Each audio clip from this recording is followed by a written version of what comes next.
Happy Sunday, friends. It is Anisha. Welcome back to the 5 Years of 40 podcast, where we navigate the journey of midlife with honesty, humor, and a whole lot of heart. Tonight, I'm just doing a quick little check in with you all to see how we're doing and just to share some things that I like to do on Sundays to make sure that Mondays are a little more manageable. Okay. So, how are you guys doing? How was the week? I would love to hear or know more about it. You can leave me comments and or you can send me a direct message. I have linked my Instagram profile in the show notes and in the description. Let's keep in touch with each other, okay? That being said, let's talk about the Sunday nights. Now, Sundays, I know sometimes can feel like the calm before the storm, and the storm is Monday morning. I came up with a few habits that I like to do that helps Sunday evening, especially, feel calmer and more enjoyable. And when it's more enjoyable, I find it's like a secret weapon to having a productive and enjoyable week. So, like Monday, I can be a lot more optimistic because of how I take care of Sundays. If I don't do that on Sundays, my Mondays are not as amazing. That's what I found. So I'm just sharing some of it with you, okay? Let's get into it. So the first thing is to write out what I want to do for the week ahead. So it's like a Sunday night brain dump, but in a fun way, right? So brain dump sounds a little sterile, I know, but all you need to do is just get your journal, get a few pens, or you can even do it on your notes app on your phone, right? It is meant for you to feel more prepared as you enter the new week. So it takes some time to do that. You put all the ideas and the intentions that you have in your head on paper or on your screen, whichever is best for you.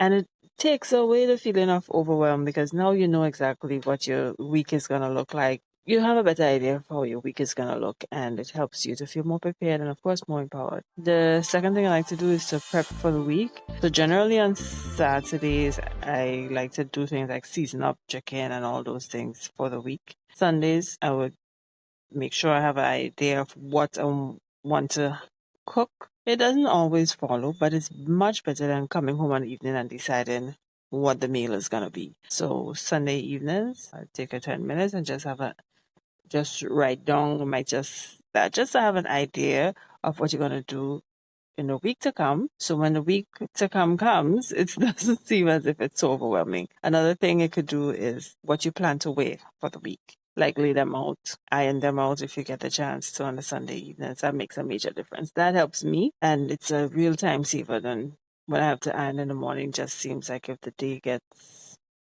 it just seems like it's another task that slows you down in the morning, you know what I mean? The third thing I like to do is to do like a recharge re- where I just rest. I love to have a nap after I eat on Sundays, but it might seem irrelevant, but just resting, giving yourself just an hour, put a timer for just an hour, makes a major difference with how you feel. Because usually you wake up feeling more restored, and then it means you're going into the week with a feeling of like you have a little extra in the tank. You might end up going to bed late on Sunday, but you had that nap, that 1 hour nap during the day.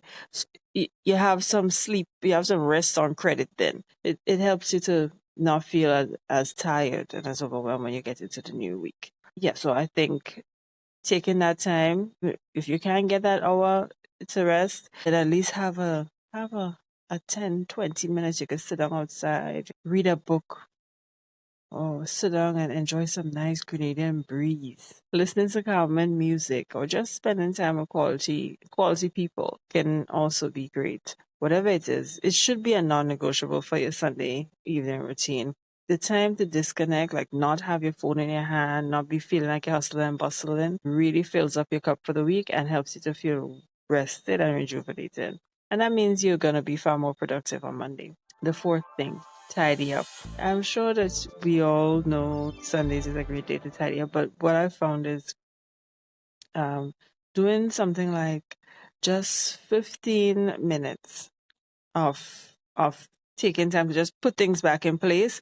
And usually I would do this from a bathroom counters and things like that. Because when you're using those things during the week, you might walk into your bathroom one day and like, oh, why are so many things out? I have face cream out. I have natural hair, so products out on the counter, and, like a lot of things. But even if I don't get no other time to do it, Sunday night I definitely take the time and put everything back, make sure everything is in place, get everything looking structured, a little bit organized, and that helps when the week starts. Because I believe a clear space is a reflection of a clear mind.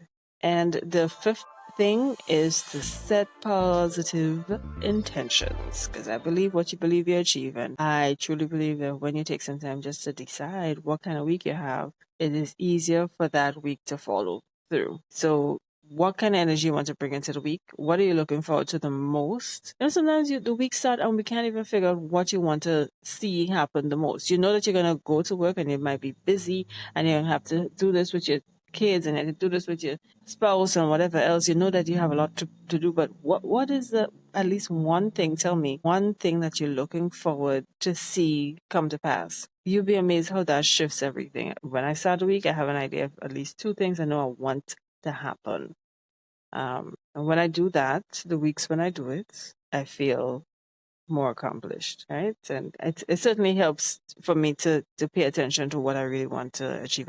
And on the back end, when you set an intention for what you want to have, what you want to see happen, it helps you to recognize at the end of the week, oh, I said I wanted to accomplish this project. I said I wanted to finish this particular task, and I actually did it. Yay!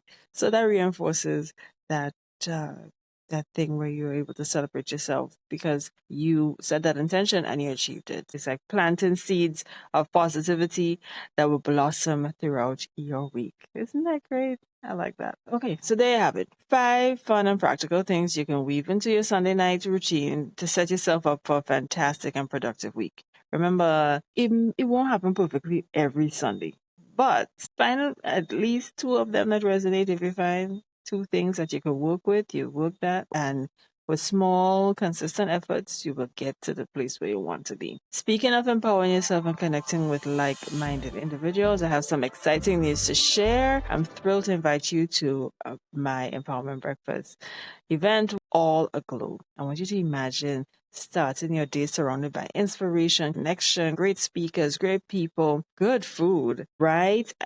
In St. David's at the beautiful Las Suggest Beach Hotel. It's going to be on Sunday, June 29th. It's a really fantastic opportunity to nourish your mind, your body, and your spirit, and to connect with a supportive community.